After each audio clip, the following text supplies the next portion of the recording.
Alrighty.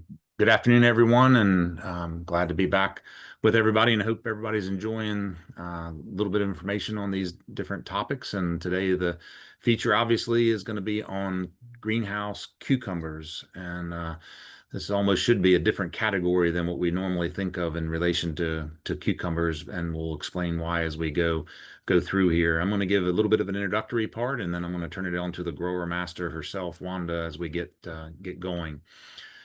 Our intention here for this class is to be able to talk a little bit about the marketing situation for cucumbers, some of the seasonal considerations, and we'll also highlight a little bit on systems and substrates that work really well for cucumbers, cultivar selection, and some of the likely pests that you might have, and that'll include insects and diseases as we get to that. Cucumbers overall, including field and greenhouse types, it's a pretty popular vegetable. 44% of the houses purchased cucumbers in 2020, the year 2020. Older folks like myself tend to have higher purchases of cucumbers than other age groups. There's a lot of retail sales in the United States of cucumbers.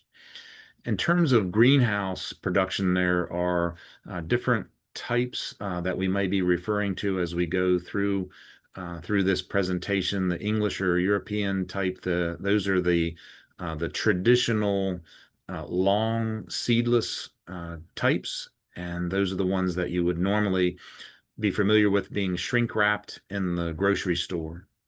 More recently, over the last 15 or 20 years, the mini seedless versions have come on track more quickly. And these are largely developed in Israel and other areas, but we're going to refer to them as the mini cukes. And when we go through this presentation, just for separation of the two. But in my mind, these cucumbers should be almost separate from the regular field cucumber, especially in terms of the thickness of the skin. The field cucumbers are much thicker in the skin and also have seed in them for the most part. Although you can grow seedless cucumbers outdoors, it's a little tricky as you go into that.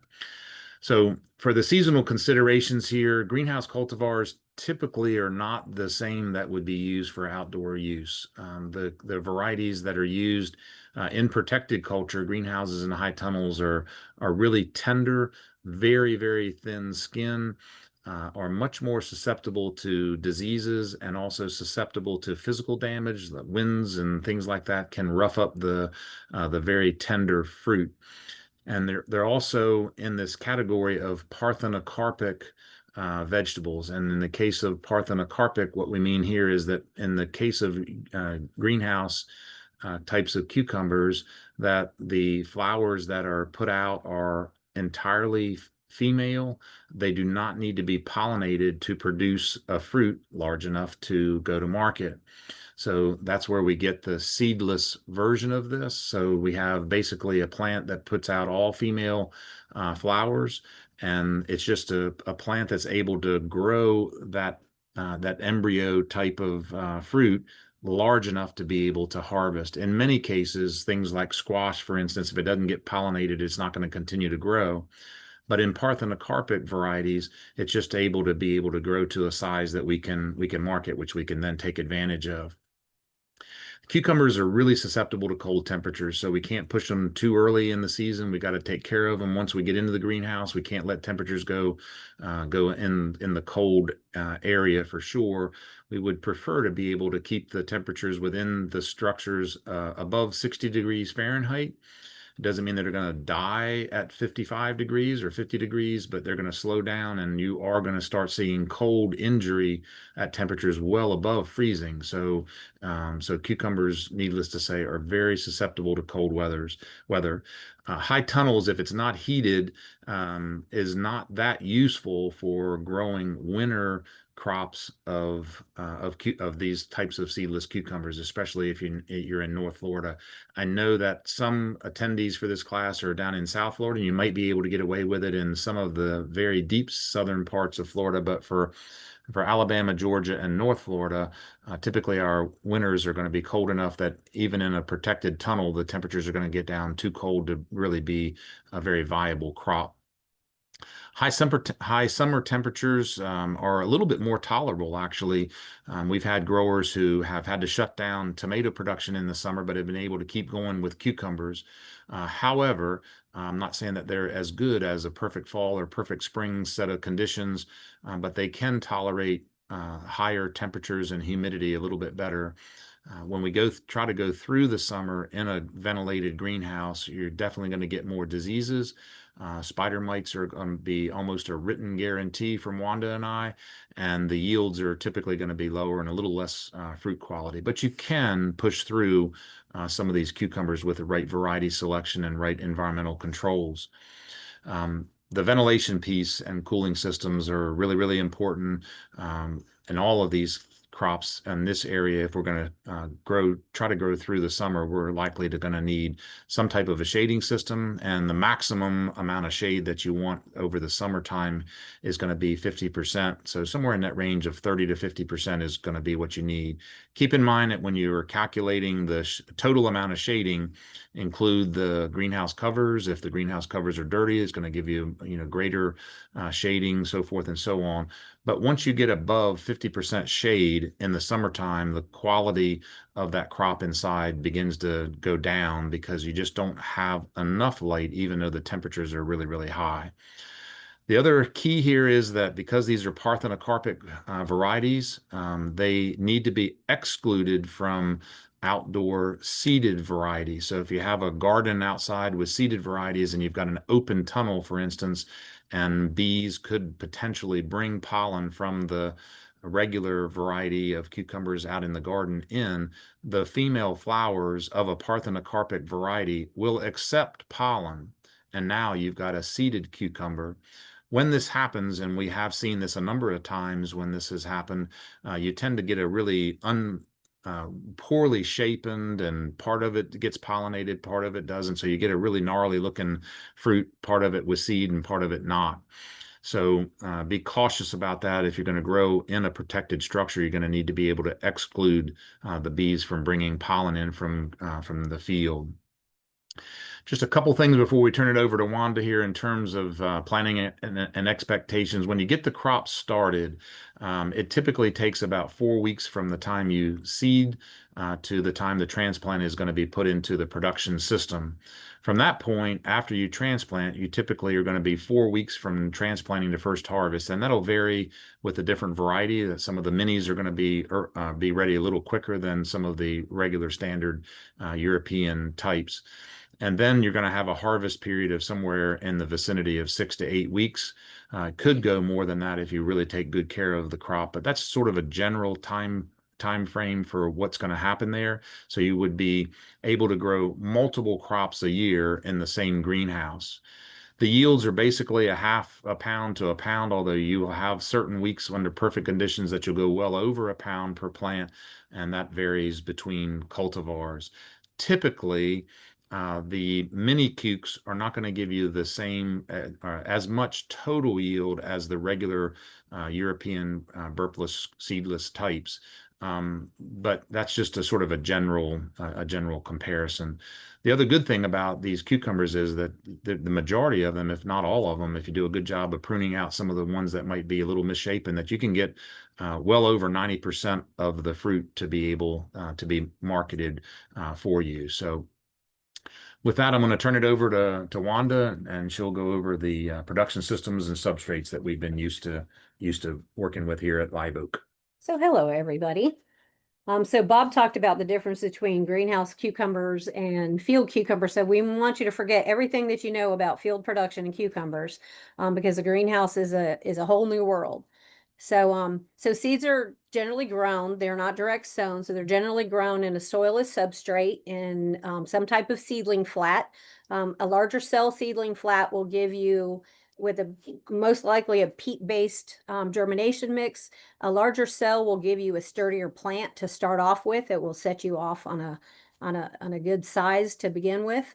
And then in general, if you're mixing crops with another crop like a greenhouse tomato or pepper, you can get 3 successive crops of a cucumber is where you would, in a 9-month period or 12-month period, where maybe a tomato or pepper, you only get 1 crop. So you have to plan.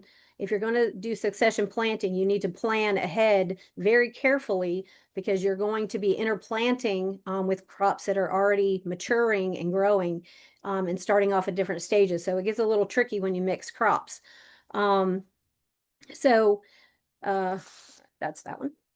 And so we're going to, in the greenhouse, we are going to have different issues that we wouldn't run into in the field. So inside of a greenhouse or a high tunnel, you don't have the ability to rotate your crop. So you can't move from one place to another to try and avoid soil that could be contaminated or overworked. So in the greenhouse, we use soilless substrates instead of soil. So no dirt, no soil in these houses.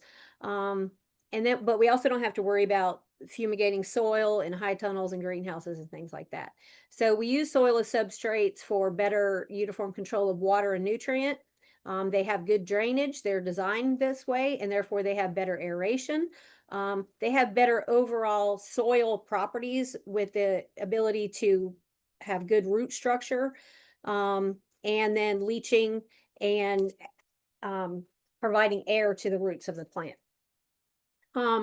You also have higher and consistent yields because you don't have variability in the substrates that you're going to get. You're looking for something that's sterile, and every shipment that you get should be pretty consistent with what you have used previously. And your supplier, you'll go with a supplier that you know that you can trust to have consistent properties in their substrates. So some of the substrates that we use primarily inside the greenhouse are ones that we've just discussed before, which is going to be rock wool, which is stone wool fiber. It's a commercially processed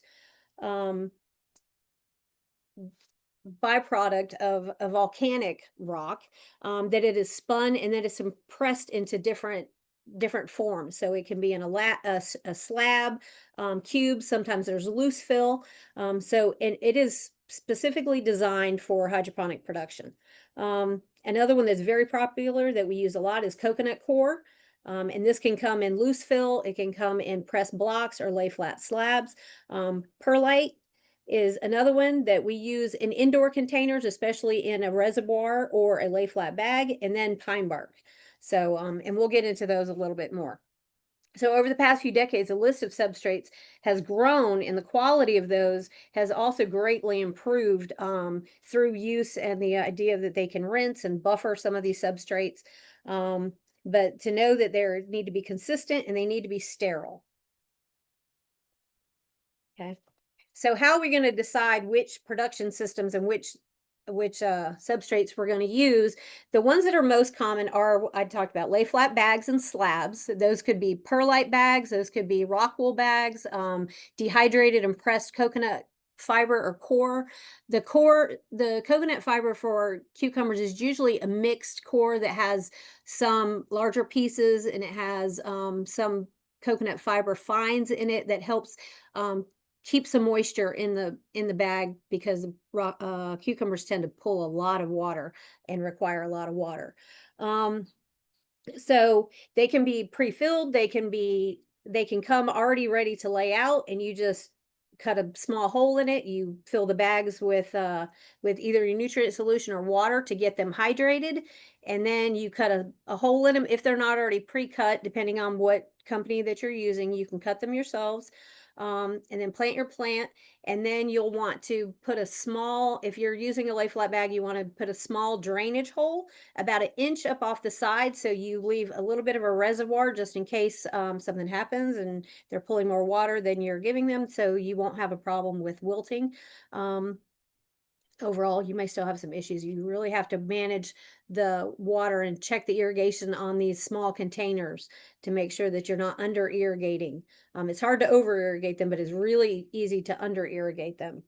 So some of the other options that we have are you could get loose, empty sleeves that you can fill with your own substrate, and then you can make them any length that you want to. This is another option. And then we have reservoir containers like the Dutch bucket. So with a reservoir container, you won't want to use a substrate that holds too much water because you have the tendency to get kind of swampy and too wet at the bottom of those containers, and you could potentially have some root damage. So you want in a reservoir container, you want something that is pretty free draining that helps you control your irrigation a little bit better. Um, so they have starter trays that are designed for some of these lay flat bags that will sense when the irrigation, when it needs to start another irrigation cycle. So that can help you monitor and get you going until you're used to what to expect out of some of these systems. All of these systems are used with a micro irrigation tubing through drip irrigation. This is a polyethylene mainline tubing that's usually about 16 millimeters thick. And then each individual plant, as you can see in the top center picture, has an individual spaghetti tubing with a stake that keeps it in place. And then each individual plant, no matter how many are in the bag, gets its own emitter. So each plant gets its own emitter. Okay. Some of the alternate systems that we use are open troughs systems that we can use with a peat-based mix or coconut fiber, or we use a lot of composted pine bark here that has been aged. It no longer has the large chunky pieces. It is broken down to where the pH is actually in the sixes generally, the medium that we're using. You want to make sure if you're using composted pine bark that it is composted enough to where it holds moisture. If you have big chunky pine bark, water is going to drain right through it, and you're not going to be able to keep moisture in your plants at all. And as it continues to try and break itself down, it's going to steal nutrients from your plants to try and aid itself in that process. So you want to make sure that you're starting off with a composted pine bark that is aged enough to be useful to you. So you can also use 3-gallon nursery pots. It's a very easy, simple container to use. You can use composted pine bark in that as well. But whenever you use these open systems that aren't necessarily designed for hydroponic production, you're going to need to find a way to minimize the amount of leaching. So you're not leaching excess fertilizer into the groundwater. We don't want that to happen. That's what we try to avoid. But you also need to be able to see how much irrigation you're getting into your plant. So some kind of a leach catchment system that can give you a visual indicator on how much water you're putting into your plants will help you pretty significantly. Yeah. So once we figure out what kind of system we have and what kind of media substrate we're going to use, then we can talk about what kind of cultivars that we want. So the type of system you have may guide you to the cultivar you choose, and vice versa. Long European types may benefit from a very high wire trellis. And dwarf cultivars, you don't need the same amount of growing space, so that might be a wasted space for you. They may never reach the trellis. So depending on what type you're wanting to grow, whatever your market, your buyer is going to demand, may dictate what system you have. And your system, if you already have it in place, may dictate which cultivars you're growing. So take that into consideration when if you're setting up from the beginning. So Bob talked about some of the cultivars earlier. So, and I've got the definition of what the parthenocarpic, big word, means. So we've got the traditional European seedless types. They're either European or the Dutch types are tend to be 12 to 15 inches. They're traditionally shrink wrapped. Those might not be a daily harvest crop that you might be able to harvest every few days on that particular cultivar. When you start getting to the Persian minis at the 6 to 8 inches, those are more commercially available and popular. They used to call them lunchbox types. Where the big Dutch types, the story that is told is that a family of four, you may never go through that whole cucumber in a sitting, and you end up, it gets wasted. So these smaller 6 to 8 inch types, you could throw them in a lunchbox. It's a quick snack. Um, they're thin skinned. They do need to be refrigerated and they need to protect it from the cold, or they will get some chill injury on them. But it's a versatile crop, but they are very fast, and you'll be doing daily harvest on that type of a cucumber. Um, there are so I'm going to get to the one on the very far right hand side that looks like a pickle. It looks a little bit angry. It's got the spines on it. Those tend to be a little bit thicker skin than the traditional Persian types, but they're still going to be thinner skinned than field cucumbers. But some of the real thin skinned ones don't make great pickles because they're not really crisp. But there are varieties that are being developed now that are better for pickling. And then the third picture in are the little minis. And the minis used to be 6 to 8 inches. Now the mini minis are 2.5 to 3 inches. There are a lot of them that are coming out on the market. So I try to try new ones every year. This one is called Quirk. It's from Johnny's. That is as big as it gets. It gets fatter, but it doesn't get any longer if you don't harvest it right away. And it tends to be a little bit sweet, but it keeps that green and white, and it's very attractive. And it's been very popular with the people that have seen it so far. So good for kids, good for snacks, might be good for a farmer's market, gets people attention. So it's a fun cuke to grow.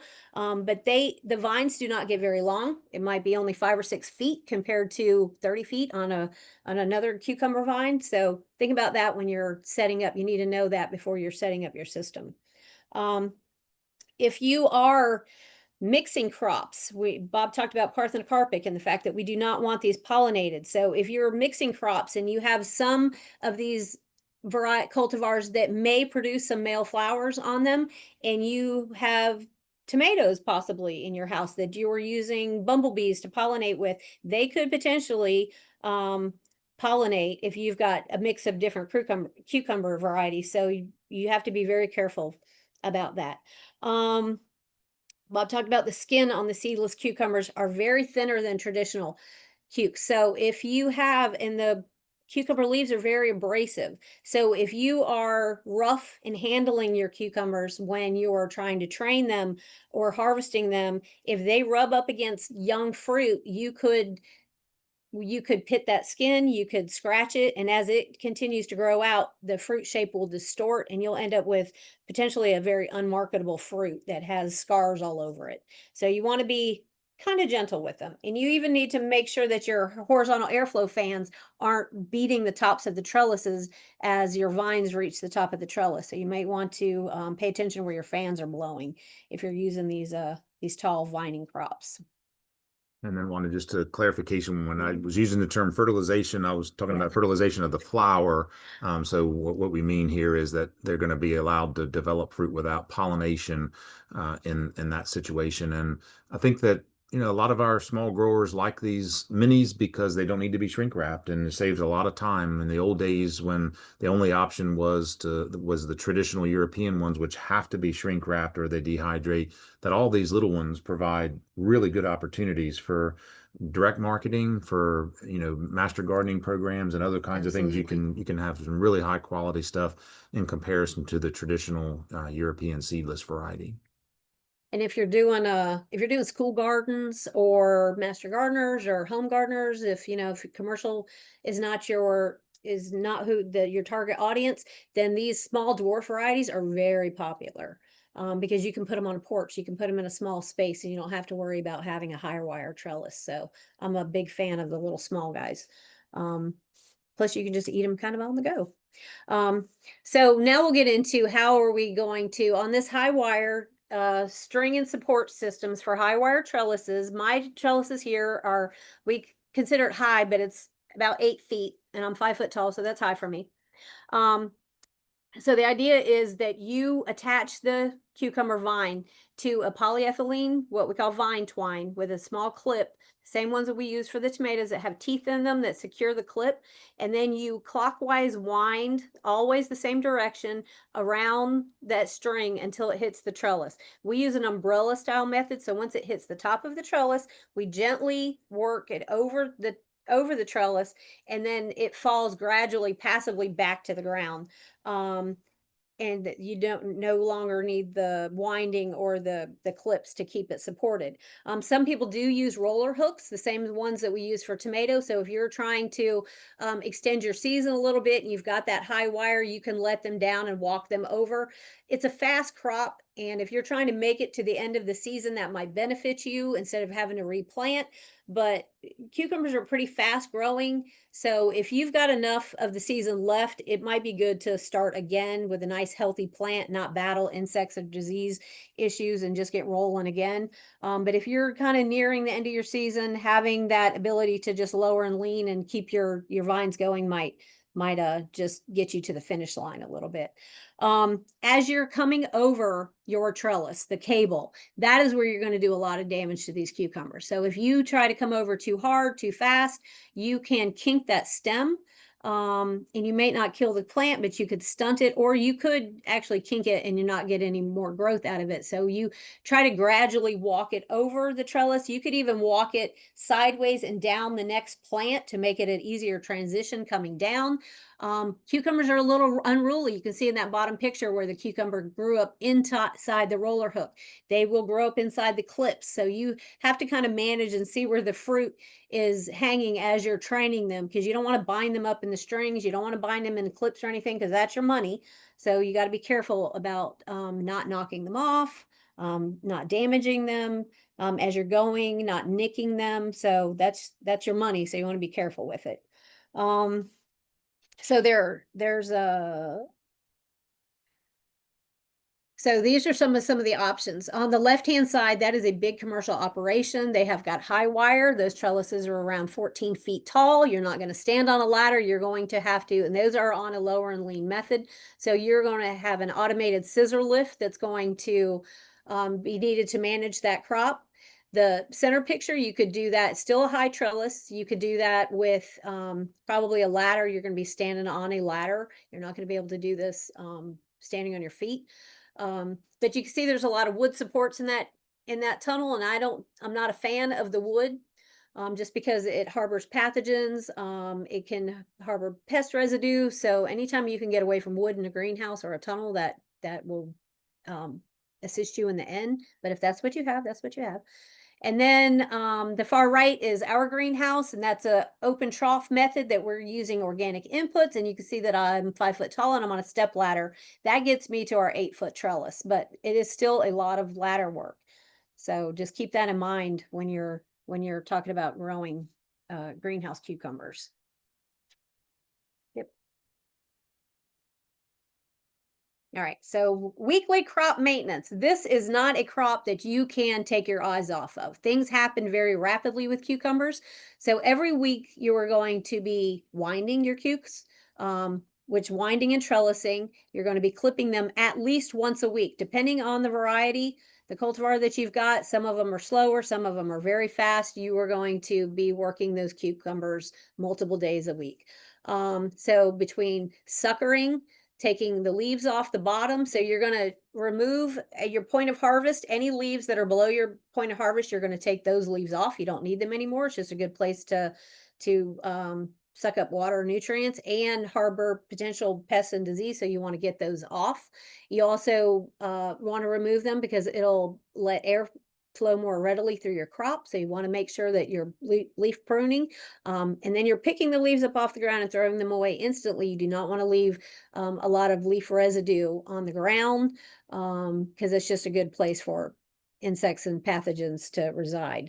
So you can see in this picture that we've got a small fruit and a sucker that comes off of the side. So on a greenhouse cuke, we, like tomatoes, we are only going to protect that main leader, and any side shoots and suckers are removed. Some people will remove they'll let a few fruit on a sucker come out, and then they'll take that growing tip off, but others, they remove the entire sucker, which is what we generally do. You want to remove them when they are small, they come off easily, and then you have a much smaller wound on the plant. If you let them get too big and your plant gets overloaded with too much fruit, the plant will try to abort the fruit to try and save itself. So there's no mercy in the cucumber world for the babies. They will kick them off to try and save itself. So make sure that you are harvesting on time, so you're not losing your production later on in the crop cycle. Whenever you're taking whenever you're taking leaves off, you want to make sure that you're leaving at least 5 to 6 foot of vine that has leaf coverage on it. You need this for photosynthesis. You need to keep sun from damaging your fruit. So just know that do not harvest or do not leaf prune too severely, because you'll slow your crop down. All right, so managing the pests. I will tell you that if you are not prepared to deal with pest or disease in a cucumber crop, you are going to be in trouble, because this crop grows fast. Things good happen fast and things bad happen very fast. So if you're not prepared before it happens, you're going to be caught, I hate to say with your pants down, but with your pants down. So you need to know that what's coming at you. So you're going to try and pick varieties that are resistant to powdery mildew, downy mildew, that have some virus resistance for thrips, because thrips are going to come in at you during the spring and the fall, which is the damage that you could see in the cucumber picture on the right. That's from early thrips damage, that where they get in the young in the flowers and on the young fruit, and they're scratching around. So as that fruit expands, as it's developing, you end up with all these scars. So that is a completely unmarketable fruit at this point. If you have aphids, if you get an aphid outbreak in your crop and you are not prepared to deal with it, aphids give birth to live young. So they can explode very quickly. And aphids are pretty easy to deal with, but there's some other pests like mites. So if you get a mite issue, a broad mite issue in particular, and you have to use a chemical control on it that has a long pre-harvest interval on it. So you can't get in and harvest that crop, or if you do get in and harvest it, you cannot use that fruit. So trying to scout and make sure that you don't get high populations will save your harvest down the road. Because you still have to harvest the fruit, even if you can't use it, you still have to take it off, or you'll lose your production later on. This is a list. I'm not going to go through all of them, but this is a list of things that you can expect. You're not going to get all of them every year. Hopefully you don't get any of them, but you're going to get some of them. Aphids, whitefly, powdery mildew. We're going to look for varieties that are resistant to powdery and downy mildew. We want to make sure that we have weed barriers around the outside of the greenhouses. We have pest exclusion on the outside of the greenhouses.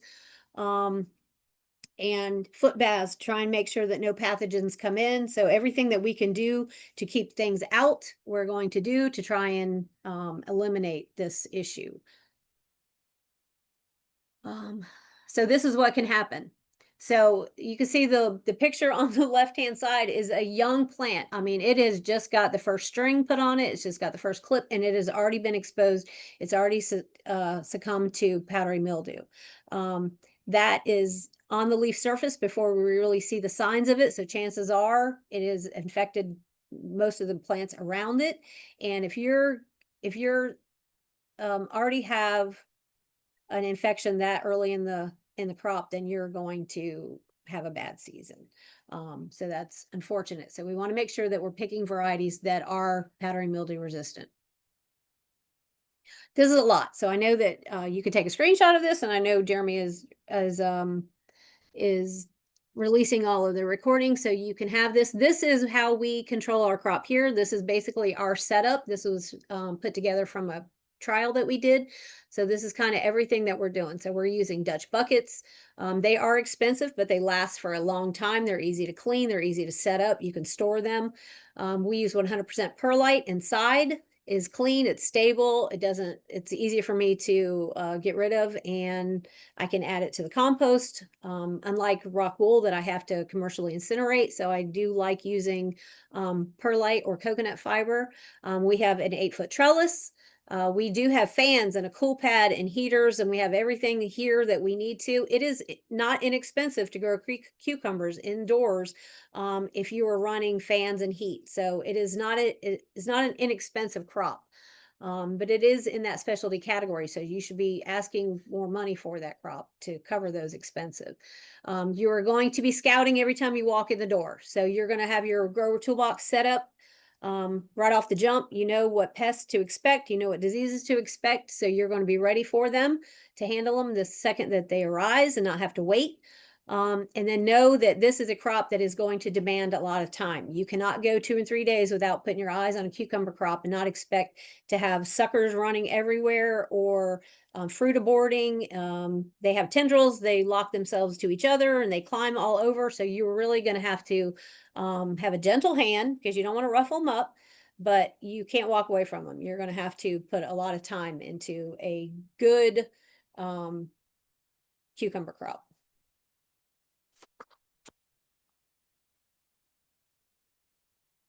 And that's it. This is where I started in 2003. I'd been growing cucumbers for about probably 3 months and I'm still doing it. So it hasn't scared me. I did eat enough cucumbers to where I turned my tongue green and probably don't eat a lot of cucumbers anymore. All right, I just we'll open it up here, Jeremy. If you get questions that come in, kind of help prompt us if you can. But I think just a couple of comments. I know that a lot of you are working with youth audiences and master gardeners and things like that.